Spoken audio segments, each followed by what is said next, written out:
اگر کوئی چیز چورستان میں پیدا ہوتی ہے یا کوئی چیز سندھ میں پیدا ہوتی ہے یا کوئی چیز بلوچستان میں پیدا ہوتی ہے تو وہ کیا مریخ پہ جا کے بیچیں گے؟ سر اب جیسے یہ انیشیٹو لیا تو گیا ہے تو اس کو کیا چیلنجز فیس ہیں اور پھر مطلب کیا سٹیپ لیے گئے ہیں اس کے لیے اور کیا سٹیپ مزید لیے جائیں گے اس انیشیٹو کو لے کر؟ یہ زراعت جو ہے وہ پاکستان کی ریڑھ کی ہڈی ہے، تو بھائی اس کی ریڑھ کی ہڈی کو درست ہونے دو۔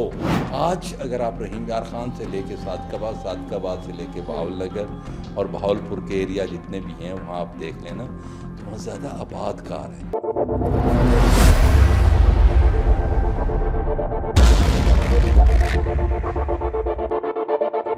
السلام علیکم ناظرین، ساؤتھ پنجاب ڈیجیٹل کے ساتھ میں ہوں آپ کی میزبان رقیہ بٹ۔ ناظرین، کسی بھی ملک کی ترقی کے لیے ضروری ہے کہ ماڈرن تقاضوں ماڈرن طریقوں کو اپنایا جائے۔ اسی طرح حکومت پنجاب اور پاک فوج نے مل کر پاکستان گرین انیشیٹو کے صورت میں یہ قدم اٹھایا ہے۔ تو اسی موضوع پر گفتگو کرنے کے لیے آج ہمارے ساتھ موجود ہیں سینئر جرنلسٹ شوکت اشفاق صاحب۔ السلام علیکم سر۔ وعلیکم السلام۔ کیا حال ہیں آپ کے؟ میں بالکل ٹھیک، اللہ کا کرم، آپ ٹھیک ہیں؟ طبیعت سے ٹھیک جی ہے؟ الحمدللہ۔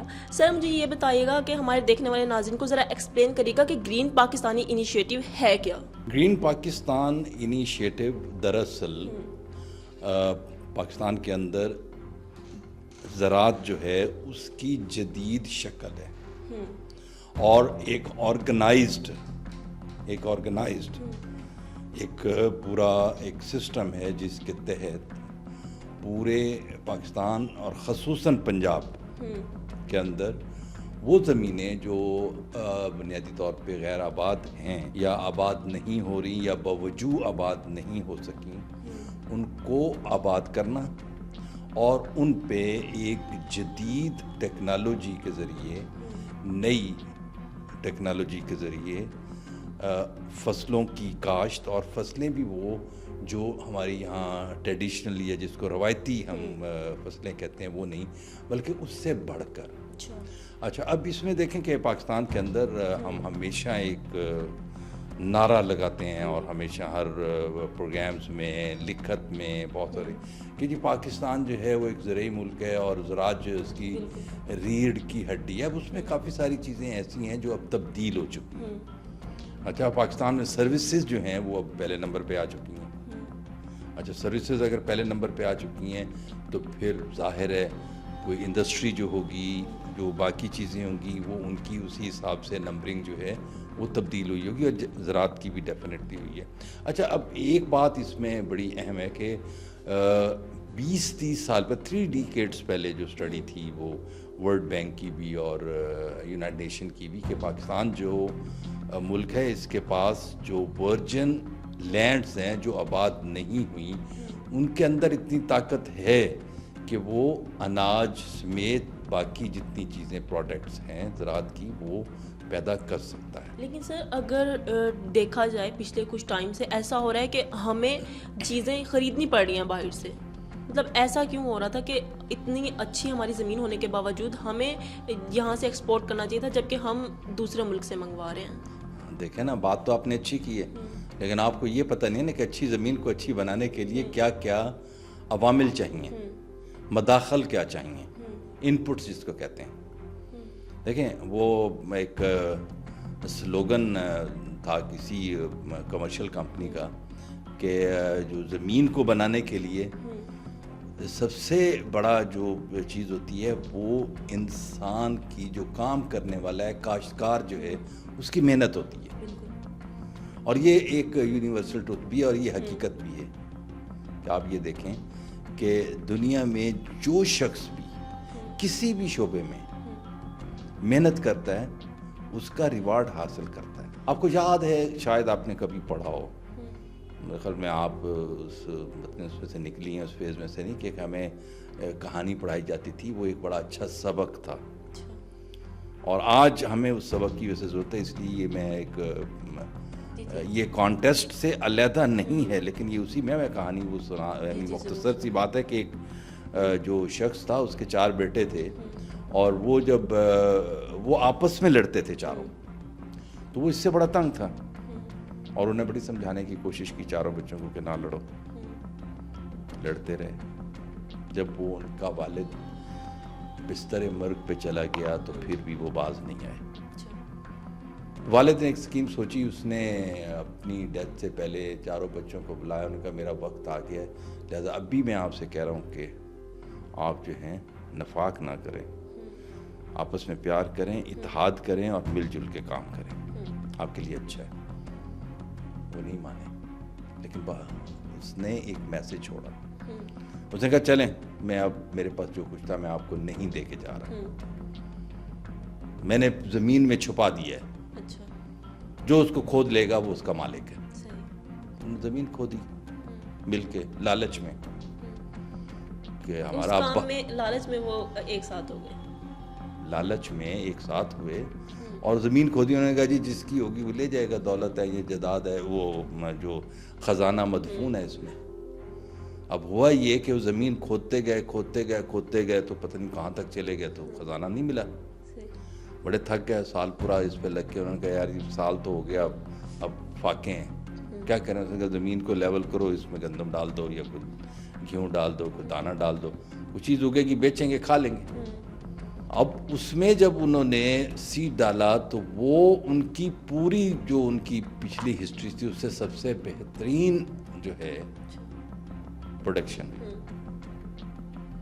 اور وہ بڑے خوش ہو گئے. بازار میں جا کے بیچا, کچھ اپنے لیے رکھا, اور پھر جب ان کو پتہ لگا کہ کسی سیانے نے بتایا کہ آپ کا والد کہہ یہی گیا تھا کہ آپ زمین کے اوپر محنت کریں, اس میں خزانہ یہ ہے. سو ہمارے ہاں بھی جو آپ نے بات کی ہے کہ ہمارے پاس زمین موجود ہے, لیکن ہمارے پاس اس میں جدیدیت نہیں ہے, اس پہ نئی ٹیکنالوجی نہیں ہے, اس میں محنت نہیں ہے. دیکھیں اس میں بھی کافی ساری چیزیں ہیں. ایک ہیں بگ لینڈ لارڈ ہولڈرز جو ہیں, پھر چھوٹے ہیں, پھر چھوٹے ہیں, پھر اس سے چھوٹے ہیں. اب پھر یہ ہے کہ وہ زیادہ تر جو ہے کنونشنل جو کاشت ہے اس کی طرف جاتے ہیں. گندم بولی, ضرورت کے تحت مکئی بولی, دھان لگا لیا. ان کو یہ سمجھانے کی ضرورت ہے کہ آپ دھانج اس جگہ پہ لگائیں جہاں پانی کی فراوانی ہے, جس کا واٹر لیول جو ہے وہ اوپر ہے زمین سے, ٹھیک ہے نا. اب پاکستان دنیا کے ان ممالک میں آ چکا ہے جہاں پانی کی شدید ترین قلت پیدا ہوتی جا رہی ہے, اور ابھی بھی اس وقت بھی ہم شدید جو ہے وہ پانی کے بحران سے گزر رہے ہیں. مطلب آپ نے دیکھا ہوگا کہ کئی سینکشنز لگی ہیں, پابندیاں لگی ہیں کہ آپ پانی کو بچائیں, زیر زمین پانی کو بھی بچائیں, کیونکہ زیر زمین پانی کا بھی ایک حد ہے. اگر اس کو آپ پل کر لیں گے تو پھر وہ اس کی آرسینک کی جو مقدار ہے وہ بڑھتی جائے گی جتنا آپ نیچے جائیں گے. سر جیسا کہ آپ نے ابھی ایک کہانی سنائی, بہت اچھی تھی, بہت ہمارے لیے اس میں ایک سبق بھی تھا, لیکن اگر دیکھا جائے اسی حوالے سے تو اس جو انیشیٹو ہے اس کو لے کر بھی مختلف لوگوں کی مختلف رائے ہے. جیسے کہ کہتے ہیں کہ بھئی اس سے ہمیں نقصان ہوگا, سندھ والے کہتے ہیں, ان کا یہ کہنا ہے کہ شاید اس سے ہمارا پانی لیا جا رہا ہے اور ہمیں اس سے نقصان ہوگا. تو اس بارے میں آپ کیا کہیں گے؟ ایک تو یہ ہے کہ ہم کافی سارے جو چیزیں تھیں نا اس پہ ہم نقصان کر بیٹھے, اور اس کی ریزن یہی تھی جو آپ نے بتایا کہ سندھ نے کہا یا بلوچستان نے کہا یا خیبر پختونخوا نے کہا یا پنجاب نے کہا. ایک تو یہ ہے کہ پہلی بات جو آپ نے کی, جس بات پہ ہم چل رہے تھے, گرین انیشیٹو, وہ ضروری ہے.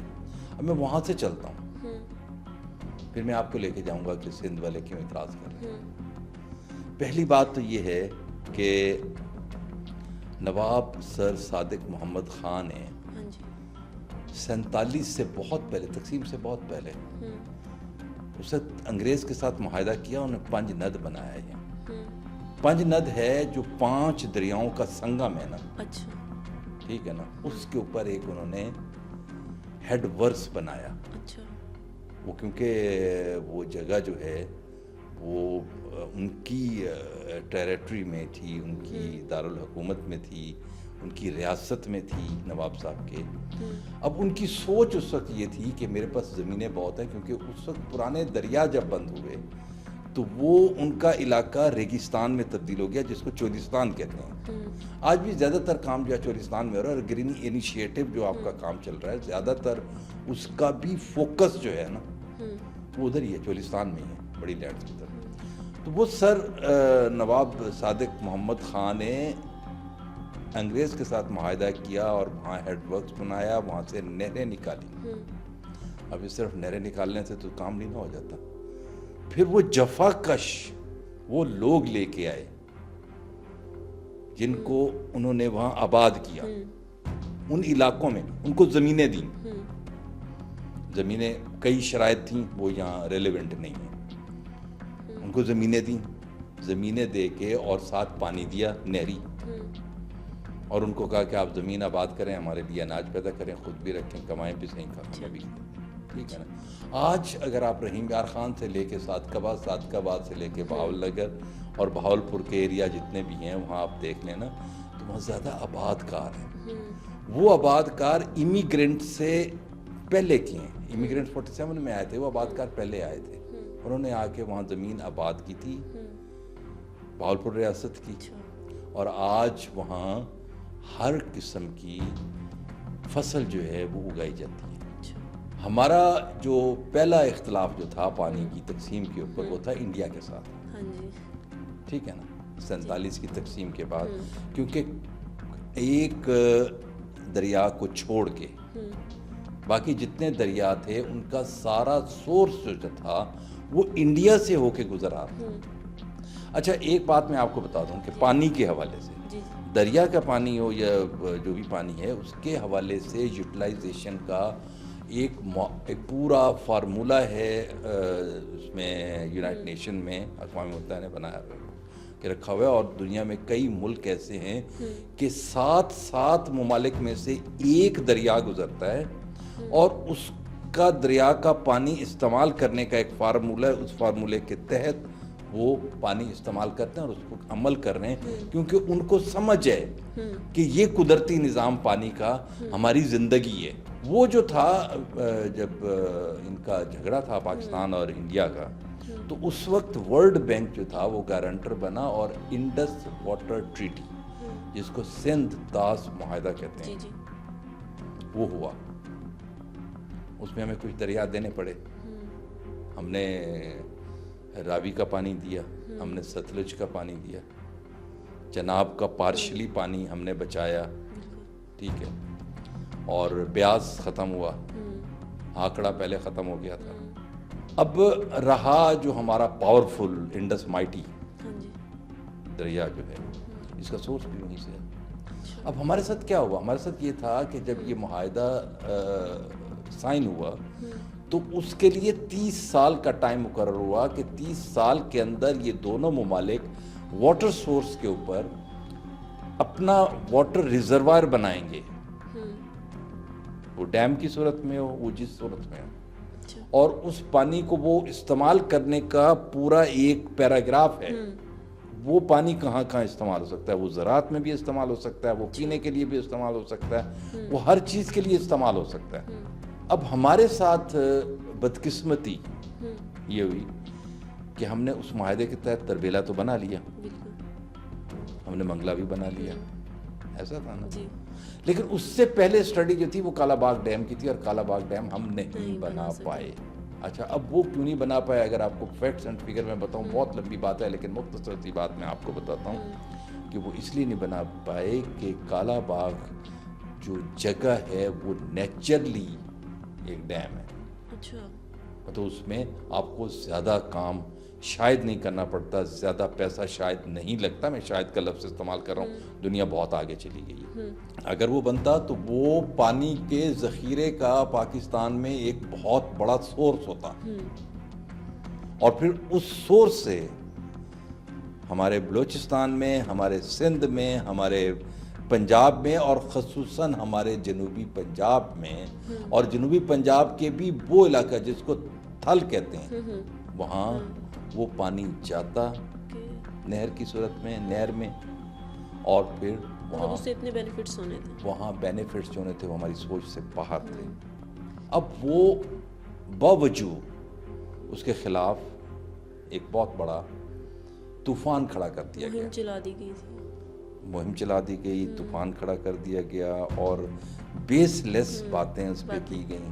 سر ایک طرف یہ بھی تو دیکھیں نا کہ مطلب اگر جیسے کہ گرین پاکستان انیشیٹو کا یہ سٹیپ لیا گیا ہے تو اس کا فائدہ کس کو ہوگا؟ عام عوام کو ہوگا نا. اب دیکھیں ہم جو چیزیں ہیں وہ باہر سے منگواتے ہیں تو اس پہ ہماری اکانومی پر اور ہمارے لوگوں کو اس سے کتنا فائدہ ہوگا؟ اگر کوئی چیز چورستان میں پیدا ہوتی ہے یا کوئی چیز سندھ میں پیدا ہوتی ہے یا کوئی چیز بلوچستان میں پیدا ہوتی ہے تو وہ کیا مریخ پہ جا کے بیچیں گے؟ آج بھی دیکھیں نا, منڈی ہے نا, دیکھیں جو آپ چیز اگاتے ہیں, آپ گرینی انیشیٹو کی بات کر رہی تھی نا, تو اسی کی اب اس میں جو چیز اگے گی وہ کہاں بکے گی؟ سندھ میں بکے گی, بلوچستان میں بکے گی, خیبر پختونخوا میں بکے گی, پنجاب کے کئی شہروں میں بکے گی, آزاد کشمیر تک جائے گی, گلگت تک جائے گی, بکے گی نا. تو اس کو ہونے دینا, اس کو اگنے دینا ان کو چیزوں کو, تاکہ ہم جو آج ایک منٹ میں ہمارے پاس ٹماٹر ختم ہو جاتے ہیں, یہ بہت معمولی سی چیز ہے, آلو ختم ہو جاتا ہے باہر سے منگا, پیاز ختم ہوگا, اور بھائی کیوں؟ ہمارے پاس اگر کیپیسٹی ہے ہم خود کر لیں. پھر ہمارے پاس گندم, آپ اگر فری مارکیٹ کرنی ہے فری مارکیٹ کریں, فری مارکیٹ کرنی ہے تو پھر اس میں ان پٹس جو ہیں وہ بھی فری مارکیٹ کے مطابق ہونے چاہیے. اس کو پھر نہیں کنٹرول کرنا چاہیے کہ فلاں جو ہے وہ اتنے کی بوری بیچے گا یوریا کی تو اور کھاد کی, اور فلاں اتنے کی. اس کو کہیں پھر مارکیٹ میں جا کے وہ رکھے سامنے, مارکیٹ میں وہ کہے کہ یہ میری پروڈکٹ ہے, اس کی قیمت لگائیں, قیمت لگے گی پھر معلوم ہوگا. اس طرح تھوڑی ہوتا ہے کہ آپ ایک چیز کو فکس کر دیں اور دوسری کو کر دیں کہ آپ کی یہ بات ایسے نہیں ہوگی. آپ اس کو جو کاشتکار ہے اس کو بھی مقابلے کا رجحان دیں. وہ اچھی پروڈکٹ, جس طرح چاول ہے, چاول اچھا بنے گا تو اچھی قیمت پہ بکے گا. بالکل ایسا ہی ہے نا. اگر ایری سیکس آپ کاشت کریں گے تو ظاہر ہے وہ تو 50 روپے 100 روپے کلو بھی کوئی نہیں لے گا آپ سے. تو اگر آپ باسمتی کی طرف جائیں گے, کائنات کی اچھی جو ورائٹی ہے اس کی طرف جائیں گے, 300 پلس اس کا کے جی کا ریٹ آج بھی چل رہا ہے. سو اسی طرح یہ ہے کہ آپ ٹماٹر اچھے پیدا کریں گے, اچھی مارکیٹ, آپ کو اچھی قیمت ملے گی. پھر اکانومی پر کتنا افیکٹ پڑے گا؟ اچھا پڑے گا, کیوں نہیں پڑے گا. تو دوسری بات یہ ہے کہ ظاہر ہے کہ جب ہم نعرہ لگاتے رہے ساری زندگی کہ زراعت جو ہے وہ پاکستان کی ریڑھ کی ہڈی ہے, تو بھائی اس کی ریڑھ کی ہڈی کو درست ہونے دو. سر اب جیسے یہ انیشیٹو لیا تو گیا ہے تو اس کو کیا چیلنجز فیس ہیں, اور پھر مطلب کیا سٹیپ لیے گئے ہیں اس کے لیے, اور کیا سٹیپ مزید لیے جائیں گے اس انیشیٹو کو لے کر؟ دیکھیں ایک بات تو یہ ہے کہ کوئی بھی چیز آپ انٹروڈیوس کروائیں وہ کبھی ایسا نہیں ہوتا کہ راتوں رات امپلیمنٹ ہو جائے اور صبح جو ہے وہ فصلیں لہرا رہی ہوں تو تیسرے دن آپ کاٹ کے مارکیٹ میں بیچ کے تو ڈڈیاں ڈالتے پھر رہے ہیں. ایسا نہیں ہوتا, اس کے لیے ٹائم لگتا ہے. دیکھیں جتنا ٹائم میں آپ کو بتا رہا ہوں کہ خراب ہونے میں لگا, اتنا ٹائم اس کو بہتر ہونے میں لگے گا. میں نے پانی کی آپ کو بات کی ہے تو وہ پانی کی بات اس لیے کی ہے کہ ان کو سب سے پہلے واٹر ریسورسز جو ہیں ان کو انشور کرنا چاہیے. یہ جو گرین انیشیٹو کے لیے, اچھا کچھ گرین انیشیٹو کے علاقے ایسے ہیں جہاں آلریڈی پانی, نہری پانی موجود ہے, زیر زمین پانی اتنا اوپر نہیں ہے. اگر ہے تو پھر اس کے لیے آپ کو الیکٹریسٹی کی ضرورت ہے, الیکٹریسٹی نہیں تو پھر آلٹرنیٹ جو انرجی ہے اس کی آپ کو ضرورت پڑے گی. ٹھیک ہے نا. ہر چیز کا حل ہے. میں آپ کو بتا رہا ہوں کہ یہ چورستان ہے, آپ کے ہمسایہ ملک کے اندر جو راجستھان ہے وہ سیم ہے, یہ کٹا ہوا ہے نا بیچ میں سے, ٹھیک ہے نا. تو وہاں بھی تو گرین کیا انہوں نے. چلیں آپ ان کو چھوڑ دیں اس مثال کو, آپ چائنا کی مثال لے لیں. چائنا نے تو بہت ترقی کی ہے. چائنا نے اپنے صحرا جو ہیں وہ نخلستان بنا دی. بالکل. تو کوئی نہ کوئی ٹیکنالوجی ہوگی, دنیا اتنی آگے چلے گی, دنیا پتہ نہیں کون سی کہکشاں جو ہے وہ دریافت کر لی, چاند سے آگے چیزیں چلی گئیں, تو آپ مارس پہ چلے گئے, مریخ پہ چلے گئے. سر اگر لوگ انٹرسٹ رکھتے ہیں چولستان میں زمین خریدنے کا انٹرسٹ رکھتے ہیں تو اس کا کیا پروسیس ہے, کیسے وہ وہاں پر زمین خرید سکتے ہیں؟ اچھا اس میں نا میں آپ کو ایک بات دوں, گورنمنٹ نے کافی ساری چیزیں انٹروڈیوس کروائی ہیں, پنجاب گورنمنٹ نے اسپیشلی, کیونکہ وہ زمین کی 2-3 شکلیں ہیں. ایک تو تھی کیونکہ وہ نوابوں کی زمینیں تھیں, تو اس میں اب سپریم کورٹ نے جو ڈیسیژن دیا, کچھ زمینیں جو ہیں وہ نوابین جو ہیں ان کے جو مطلب وارثان ہیں ان کے پاس چلی گئیں, اور باقی جو ہیں وہ گورنمنٹ کے پاس ہیں. اب گورنمنٹ جو ہے اس کو لیز کے اوپر دے رہی ہے. اچھا, جو گرین انیشیٹو ہے اس کے فیوچر ٹارگٹس کیا سیٹ کیے گئے ہیں؟ فیوچر تو میں آپ کو ساری ڈیٹیل میں بتا چکا کہ آپ کی جو فوڈ سیکیورٹی ہے، دنیا میں سب سے بڑی اس وقت فوڈ سیکیورٹی ہے. کووڈ کے بعد جو ہوا، دو چیزیں کووڈ کے بعد آئیں، ایک فوڈ کا اور دوسرا تھا سپلائی چین. سپلائی چین بھی ٹوٹا، سپلائی چین کی طرف توجہ دی، اب وہ ساری چیزیں اس کی طرف جا رہی ہیں. اور دوسرا جو تھا وہ تھا فوڈ سیکیورٹی کا. پاکستان کے اندر بھی فوڈ سیکیورٹی کا ایک بہت بڑا گیپ موجود ہے. میں نے آپ سے پہلے عرض کیا اسی بات میں، اگر آپ کو یاد ہو تو پاکستان آج سے 30-40 سال پہلے یہ اس کے بارے میں جو سٹڈیز تھیں وہ یہ تھیں کہ اس کے پاس اتنی اچھی ورجن اور اتنی زبردست زمینیں موجود ہیں کہ یہ ایک کم از کم بھی کچھ 40-50 سال تک دنیا کو خوراک کی چیزیں جو ہیں. اسی بات سے میرے ذہن میں ایک سوال آیا کہ جیسے آپ کہہ رہے ہیں کہ 20-30 سال پرانی یہ اسٹڈی نہیں، یہ 40 سال پرانی ہے. چلیں 40 سال پرانی لگا لیں، تو اس کو امپلیمنٹ کرنے میں اتنا ٹائم کیوں لگ گیا ہمیں؟ یہ آپ کی پولیٹیکل انسٹیبلٹی اور آپ کے جو لوگ اس کام کے لیے منتخب کیے جاتے ہیں یا ان کو یہ ذمہ داری دی جاتی ہے، وہ نااہل ہیں. نہ صرف وہ نااہل بلکہ ان کو اپنے ایکچوئل جاب کا معلوم نہیں ہے کہ انہوں نے کیا کرنا ہے. گرین پاکستان انیشیٹو جو ہے وہ ہمارے لیے، ہماری آنے والی نسلوں کے لیے بہت ضروری ہے. جیسے کہ آپ نے دیکھا ہوگا پچھلے کافی سالوں سے تھر کے لوگ جو چولستان کے لوگ جو ہیں وہ خوراک اور بھوک اور پیاس سے جو ہے وہ مر رہے تھے. تو اگر ایک سٹیپ لیا گیا ہے جس سے ہماری اکانومی بھی بہتر ہوگی، ہماری جو زندگی ہے وہ بہتر ہوگی، ہمارے آنے والی نسلوں کی زندگیاں جو وہ بہتر ہوں گی، ہم دوسرے ملک پر ڈپینڈ رہنے کی بجائے اپنی زراعت اگائیں گے اور اس سے فائدہ اٹھائیں گے. تو اس سٹیپ میں ایک دوسرے کا ساتھ دیں. آپ کوئی سندھی، بلوچی، پشتو نہیں ہے، بلکہ آپ ایک پاکستانی ہو کر سوچیں. تو یہ تھا آج کا ہمارا پروگرام. دیکھتے رہیے ساؤتھ پنجاب ڈیجیٹل. تب تک کے لیے اللہ حافظ.